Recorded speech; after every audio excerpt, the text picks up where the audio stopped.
Hello and welcome back to Frogboy X1 Gaming. I'm Andrew, and today we're talking about the Xbox outselling the PlayStation 5 on Black Friday. So if you like this content, don't forget to like and subscribe.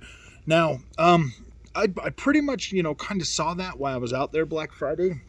I was asking, which consoles had, if they had them in stock, and the PlayStation 5 was in stock everywhere I went. And yes, I am disappointed in you ponies. You had one job, man, with unlimited freaking supply of PlayStation 5s. You couldn't even hit the top 5 selling product on Black Friday. So let's get back to this other thing though. I was asking every single store, if they had Xbox Series X or PlayStation 5 in stock.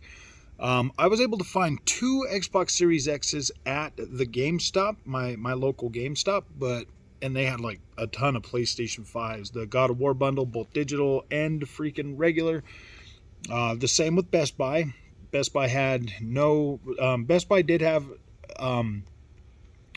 They did sell out of their Xbox Series X stock earlier, but then they did have still a pretty good amount of PlayStation 5s. They said, but they didn't have any of the digital ones at my local Best Buy. Target still had PlayStation 5. Walmart still had PlayStation 5, but neither of those had any Xbox Series X's. And those are the 4 stores that I went to, and I was like, wow, man, that's weird, man. There's plenty of stock of PlayStation 5s, but no Xboxes. And I thought maybe just Xbox didn't have any stock. But then you see the story today talking about how their Xbox was literally the number 1 selling product this Black Friday. I was like, wow, that's incredible. That's really incredible. So this is what I honestly think is going on with this. And like, this is just my thought, PlayStation 5 has had an amazing year when it comes to exclusives and games and content. Not a lot of those were received very well, though. I mean, like God of War, everybody's saying is a masterpiece. I have my thoughts on my thoughts on God of War. I really do think that the forced $70 purchase price for PlayStation 5 games is really hurting them. Is really hurting them, because think about it, man. Xbox had pretty much the barest year they've ever had, and they were still able to move Xbox Series X consoles at a pretty high rate, apparently. I mean, if that's the sales number for it hitting number 1, I know a lot of other things sold a lot of things, so I'm pretty sure they had a pretty decent amount of Xbox Series X's out there. That just goes to show you that Game Pass really is